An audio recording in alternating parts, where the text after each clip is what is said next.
And welcome back to Frankly Speaking. I'm your host, Frank. You know, it's interesting to me, ladies and gentlemen, that I still don't think while we live in the midst of this, the damage that pluralism has done throughout the world. And for my part, I can speak to it on behalf of American pluralism. And in many respects, pluralism is at the heart and the soul of Americanism and America per se. And for those of us that are of immigrant descent, there's something very painful about that because there's been a loss of sense of culture, faith, family. A lot of it's been wiped out in the name of globalist economy and freedom and liberalism. And there's a distant memory that continues to form in my mind what it means to be an Italian in America. Don't get me wrong, I love my home country of America. It's my nation. I was born in this nation that I raised a family in, this nation that I would die, that will be buried in. But Italianness, or even more so Sicilianness, is ingrained in my soul. It's who I am.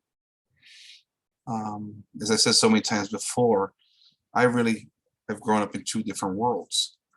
A new kind of modern American world, but my roots, my ancestry, my genealogy come from an old blind Catholic world that comes all the way back from Sicily.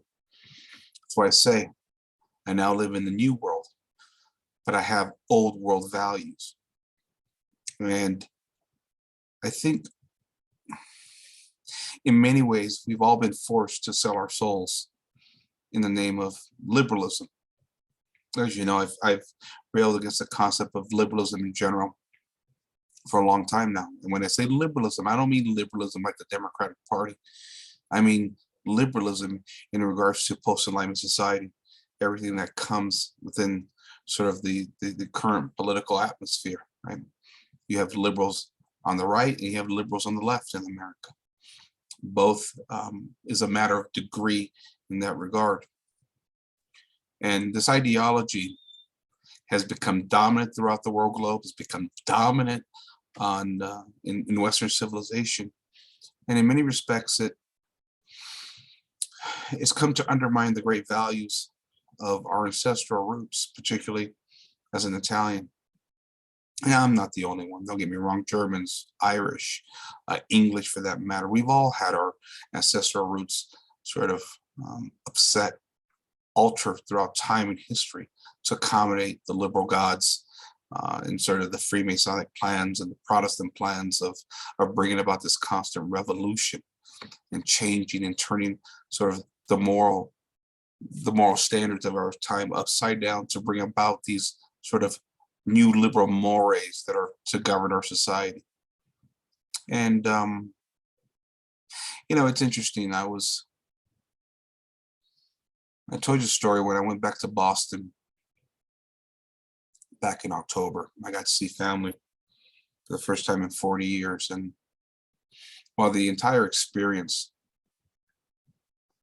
was special from beginning to end, there was one special moment that my wife and I were just talking about, actually, where, in the kindness of their heart, I had cousins over there that I hadn't seen in a long time, threw a birthday party for myself and my cousin Tina, who was born on the same day as I was, October 22nd.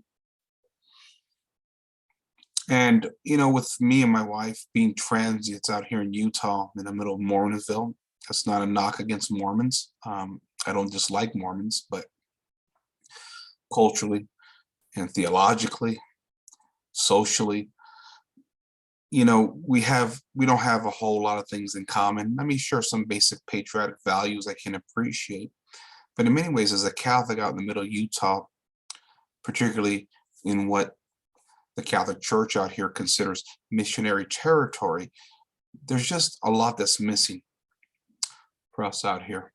And we were forced to flee LA, for economic reasons, hardships, things like that many years ago. And we've done very well for ourselves.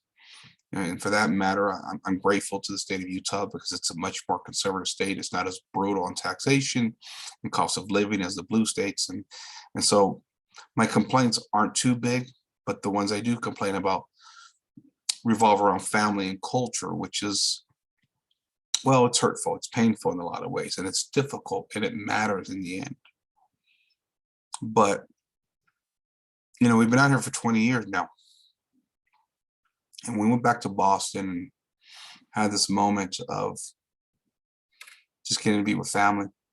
Big family get together. Must have been, I don't know, 30, 40, 50 people there, and everybody's everywhere, and kids are running around. It's kind of like when I was a kid in LA, when all these Sicilians would get together and we throw parties and we'd hug each other and we talk and we laugh and we'd be loud Sicilians, right? When we got to go back to Boston, we got to partake of that again. It's something, boy, that I missed. So much so that while I was in the midst of it, and that just brought back memories of how I grew up and something that I've lost in this globalist economy, but it was something very familiar and something that was not only appealing to my heart and mind, but to my soul. For us Italians, family is everything. I said in one of my most recent podcasts, it's not just mother and father and grandparents, but it's aunts and uncles that in many ways in our Italian culture are a form of surrogate parents, right? And our cousins, right? We view our cousins kind of like not just people we just see every once in a while in the holidays, but cousins were almost like siblings to us. That's how close Italian communities are and were in many respects. And I think through the process of immigration, as generations have gone by, a lot of this has been lost and it's kind of dying off. I talk about the immigrant experience, and I speak about it from an Italian perspective because that's what I know. But I'm sure, most immigrant communities, whether it's Irish or German or Filipino or Hispanic, probably have similar experiences. And that is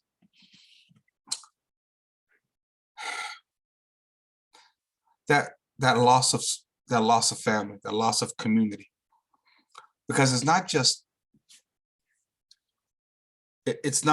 we've all grown up and moved out on our own. It's that in the globalist economy, we've all been torn apart. And I've seen this with my family on the West Coast. Everybody kind of split apart because somebody gets a job over here, somebody buys a house over here because it's a little cheaper, and everybody's moving around to look for the best economic benefits. And while there's certainly much closer over there than we are here out in Utah, being isolated and by ourselves, it's a story that's very common amongst Italians, right? Because at one time we had Italian communities in America where Italians, they kind of went to the same communities, shopped at the same stores, and we all spoke the same language. We had common values, we had common beliefs. We all met up at Mass every Sunday. The beauty of our faith gave us common values, right? And in many ways, Italians were very like-minded. Everybody had their own gardens, right? Everybody celebrated their feast days of the patron saints. And in my case, the Sicilian Saint Joseph was big, and there was a big event happening in church, and then somebody else would have it at their house, and it'd be kind of a double celebration. The food was plentiful.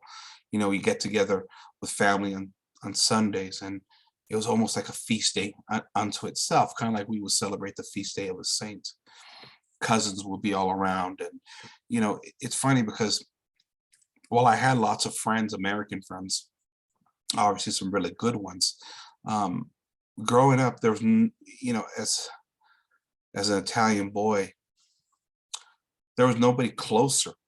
There was no greater best friend than a cousin that you may have had, or two or three or four.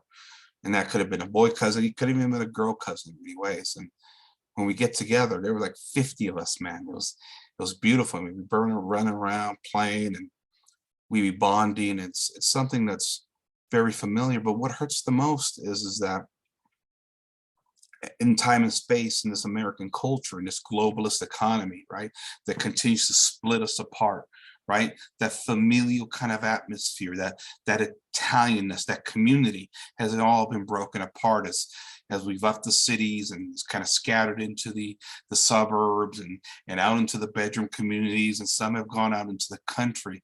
That closeness that was the Italian family at one time has broken down in many ways. Now, some have maintained it, don't get me wrong. Some are still close and they're doing their best. But even with that, their children are having problems as the cost of living in most of these major cities now is absolutely outrageous. And accommodations have to be made in order for families to stay together. And some serious sacrifices have to be made in order for families to stay together. And, it was just wonderful times. And it's times that I miss. I watch lots of programs that talk about Italian life in America, and the stories are all similar. It was just different 20, 30, 40, 50 years ago. There was this closeness where Italians tried to keep their communities together. And again, in time and space has gone by, all these values have broken down. And with that has come the loss of not only community, but really family in and of itself. And experience what I did when I went to Boston. It was a beautiful thing. I saw kids running around and cousins, and some people are in one room and some people are outside, and everybody's gathering together, and we're eating and we're eating and we're eating with all this food. It's like buffet style, right? It's just like it was back in the day, you know, where all the aunts and uncles and even the grandma and grandpa, everybody would get together to make the meal. It was fresh food. It was homemade. It was never drive-through, right? It's the story I tell about. Actually, I never told the story publicly. I remember one time we had gotten a hold of some marzipan. My mom and dad did when I was a boy in elementary school, right? Frutta maturana is what we call it, marzipan. If you've ever known it, it's a Sicilian dessert. And it's delicious. It's all sugar. I mean, that's what Sicilians are big on, is sugar. If you ever go to Sicily, that's why we have some of the best desserts ever in the whole world. And I remember I got a piece of marzipan and my mom cut it up in pieces and put it in my lunch, right? I forgot what my lunch was, but my lunch was generally different than most American kids. And I remember this frutta maturana was so good. I was so excited to share it with my friends at school. And when I got to school, I cracked it open and I shared it. I had this one kid sitting next to me. I said, "Here, man, you want to try this?" And kind of with it a little bit, that was his reaction. I know it's kind of heartbreaking in a way as a kid because I was excited to share it, but at the same time, it showed me how vastly different people are. And granted, I get it. It's an Italian thing, right? It's an Italian food, and if you're of a different culture, you don't understand. It's something foreign. It's something that maybe could be threatening in a way, or something you reject even from a social perspective. You're right. And your kids ultimately in the end. But I just remember thinking to myself, okay, I'm different. Right? I'm watching these kids break out their Wonder Bread sandwiches and peanut butter and jelly, and I got pasta fazool in my lunchbox. Okay, it's just like, okay, I'm different here without a doubt. And so the world that the outside world, especially when I was going to school and things like that, when I was associating with American kids, right, Americanis, as we call them, was different than my life at home, because my life at home was centered around, again, my Italianness and also my Catholic faith. And in many respects, we spoke the Italian language in the house, right? We had no animosity toward Americans, none at all. We appreciated the opportunity we had in this country, and we were respectful. We never started trouble. But at the same time, in our home and within the realm of our family, it was our Italian culture that dominated. That's what we did, and our values. We believed our food was the best. We believed that our faith and our religion was the best. We believed that our culture was the best. In many respects, it was kind of like, what do you want to call it? Italian exceptionalism, right? That's what we believed. In fact, when I first heard the term American exceptionalism, when I started following politics, that was a very confusing term for me. right? Because American culture was difficult for us to comprehend, and mainly was difficult to comprehend that because Americans never really strong or built strong familial bonds, unlike Italians, where family is everything. You know, um, American families, you turn 18 and you're out of the house, right? You go to college, sex, drugs, rock and roll, as I talked about so many times. But in Italian culture, you didn't leave the house until you got married. That was pretty much it. Now, your father may have got sick of you if you weren't playing by his rules because he was the patriarch of the house. He might have kicked you out. That happened at times. But generally, the love, the bond, the unity that Catholics felt for their families, whether you're a boy or a girl, you didn't leave the home until you got married, because we understood, again, through our Catholic roots, that it's a fallen world full of temptation out there, especially in a foreign country like America, right? Because in America, or should I say in Italy, the backdrop of the culture was always Catholic. The church was plastered in every element of the culture, especially going back, to the 40s and 50s. That was the day and age our parents were born, and our grandparents that came here, they go back to the 20s and the teens, really, of the first part of the 20th century. And so when it came to America,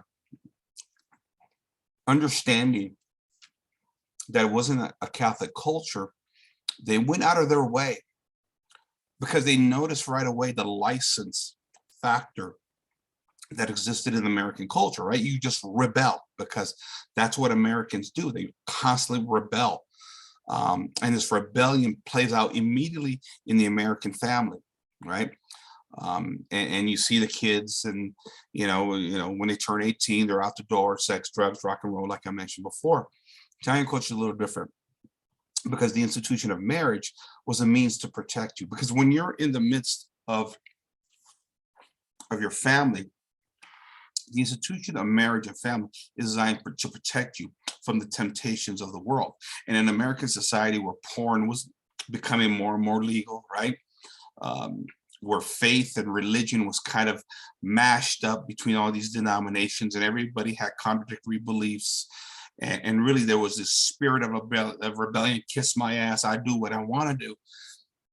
That wasn't inherently an Italian attitude, right? We were raised, again, in rich Catholic culture, and there were certain standards and mores that not only partook of us personally, but publicly they played out in the greater culture, right? Because in America, right, religion is a private affair. I do what I want to do. I believe what I want to believe. I got my religious liberty. But in Italy, the church dominated the culture because our Catholic faith, unlike Protestants that have privatized their faith, right? Catholics celebrate a public faith. We have a public, visible church, right? It's not an invisible church like the Protestants, right? Or church that you create in your own basement. I got my Bible and I got my own church, right? It's a public church. It's a visible church with visible sacraments, with visible customs, traditions that we follow, that form the soul, that form the hearts and minds. Again, walking with the Lord, taking steps with them from birth all the way to death. And Americans didn't do that. And that's why the Mass became, in many respects, a refuge in American culture for a lot of Italians. And this is where we would meet, at least until the apostasy really kicked in. Remember, the 40s and 50s, Catholic churches weren't being built fast enough. The attendance was just off the hook, man. It was crazy. And then, of course, we get into the 70s and 80s, and things start to collapse. And so there's many challenges that we faced.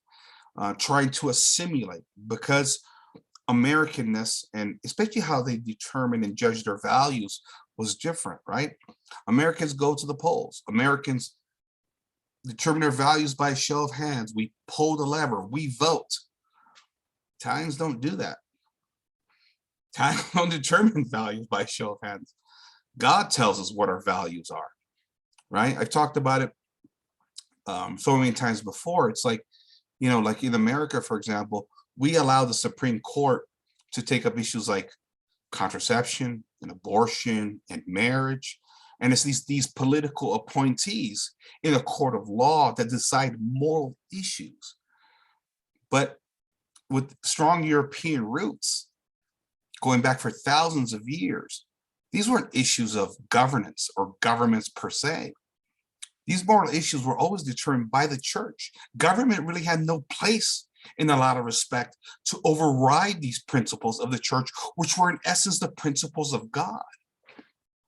And Catholics saw this right away, to be honest, right? And so that's why we found refuge in our church. Okay, this is the way the Americani, this is how they do it. But we're Italians, right? We're here to earn a living, right? Because there was problems in the old country. A lot of it had to do with the Masonic revolutions. A lot of it had to do with post-World War II democracy that ruined the economy over there, right? There was a lot of issues over there that nobody wants to talk about and really acknowledge, because we need to constantly promote liberalism here. And the damage that liberalism has done in many other nations in the name of freedom and liberty is incalculable, and nobody wants to admit it, right? And so this is where we are. And as Italians, listen, we were respectful. We were always respectful. And we never wanted to start trouble. We started our own businesses. We worked hard, right? We took care of our own. That's why I've always resented the idea of the Protestant work ethic. It was Catholics that built the world. It wasn't Protestants. Protestants just bastardized the idea of hard work because they made it into an idol of a false gospel to promise themselves a false sense of salvation. But of course, that's our ghostly Calvinist past, right? That starts with the Puritans, and we got to tell those fairy tales in many respects, and create a narrative to make ourselves better than everybody else. When in fact, a lot of our history has been rewritten. Propaganda in a political sense has always existed. I tell my conservative friends all the time, you realize with the liberal dominance, the progressive dominance of all the institutions that have been hijacked by progressives, whether it's education, whether it's the media, whether it's sports, whether it's magazines, whether it's television, whatever you got, 100 years from now, history will define you as bigot, sexist, homophobes. And why wouldn't they? Why wouldn't the progressives take that tactic against their classical liberal siblings?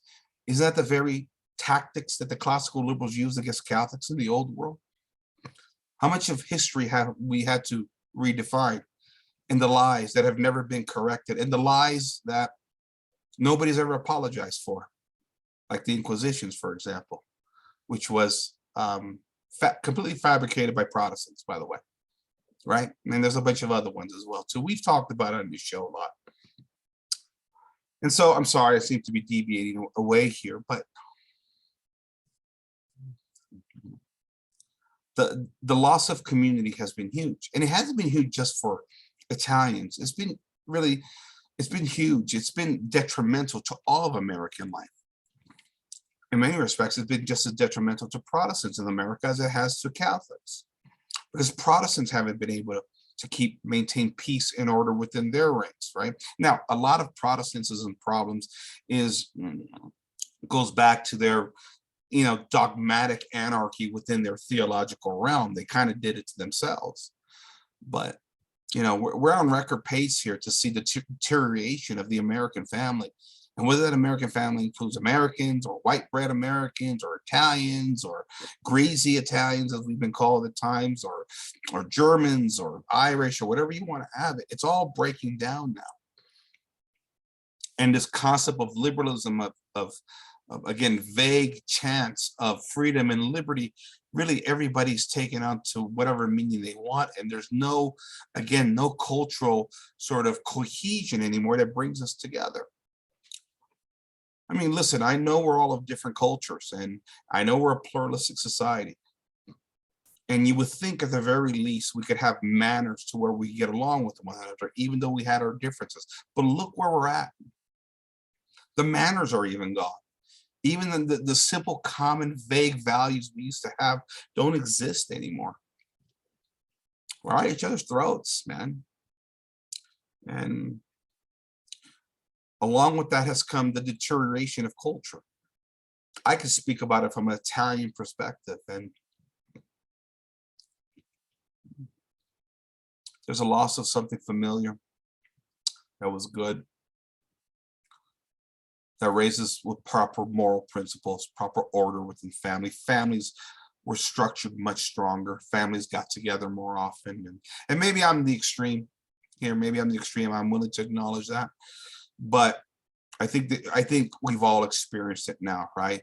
Even L'American experienced that now, right? As the American family, whatever that really is, because it's a pluralistic society, has been all spread apart, all dysfunctional, and really separated because of globalist economies.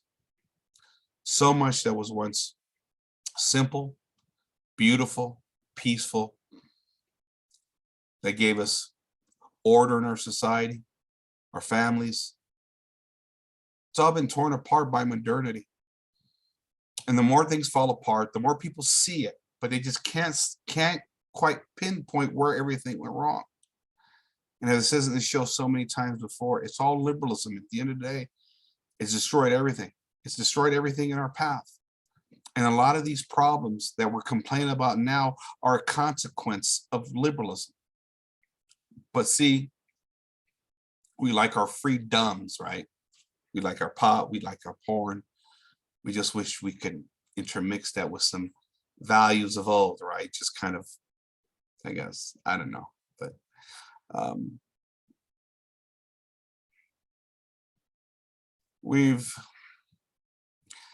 don't know. We've gotten to a point now where, at least from an Italian perspective, and I'm sure the Germans, the Irish, and others feel the same, it's our offspring that we really worry about.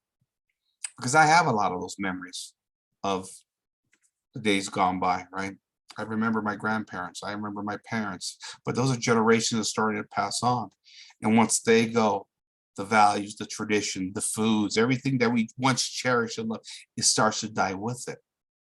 And because our culture is very liberal and pluralistic, once they pass on and go on to the next world, we lose a lot of those traditions. We may carry some over. Yeah, sure, we'll write some down, so a few recipes in the book, don't get me wrong. But a piece of history is lost every time a grandparent or a parent dies now at this point in history, especially as we get closer to the old country. Now, it's not to say I don't appreciate what America has done or the blessings it's given us, but definitely something has been lost. Because even L'Americani, the Americans, are suffering with a tidal wave of immorality, confusion, now that has been presented them by the very liberalism they've given us and they've abided by, right? Because liberalism creates the problems that we have, and then liberalism presents itself as the problem solver of the problems that liberalism created. You understand that? It's funny because that's something Rush used to say about the political left, right? Liberalism. But see, Rush Limbaugh never considered himself a liberal. He considered himself a conservative, right? Because we have this left and right dichotomy. You have the liberals, you have the conservatives.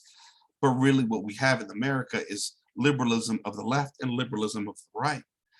And in many ways, conservatism does the same thing as its progressive sort of offshoot, as its little demon seed, as I called it. And liberalism creates a lot of these problems, as we see. One of the best examples I can give you here, again, as I've railed against, is the concept of religious liberty, where everybody gets to pick and choose their own moral codes, right?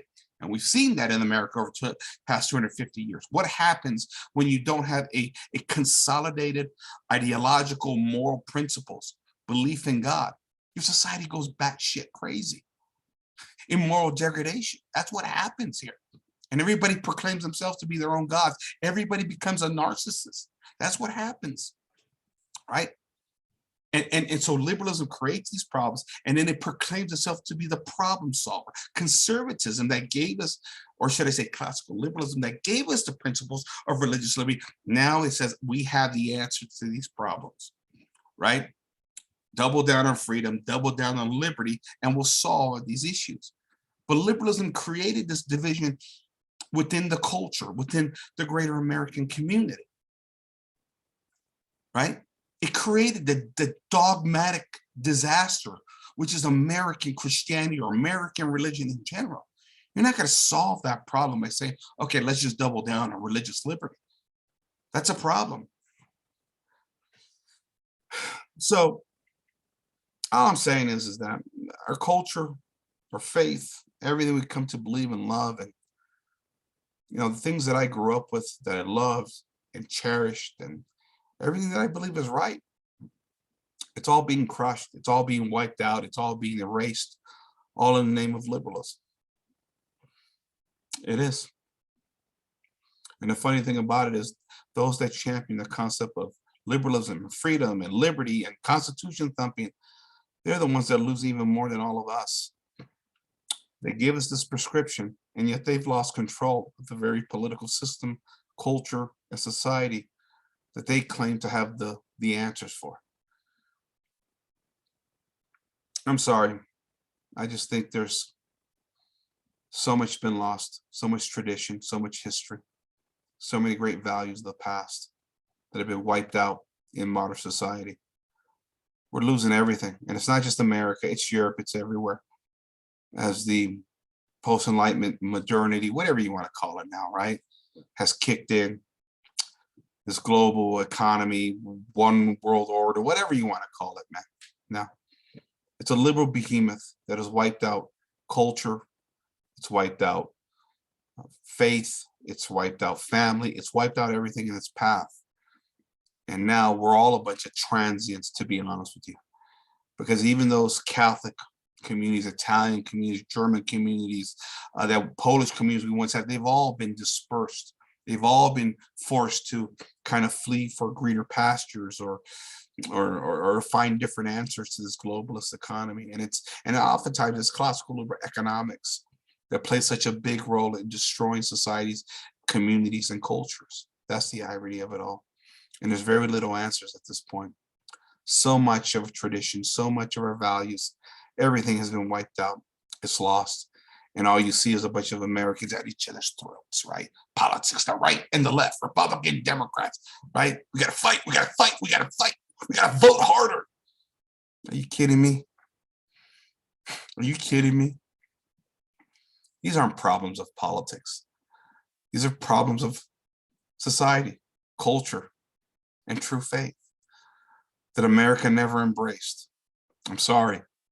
It is. There you have it. This is Frank signing off, frankly speaking.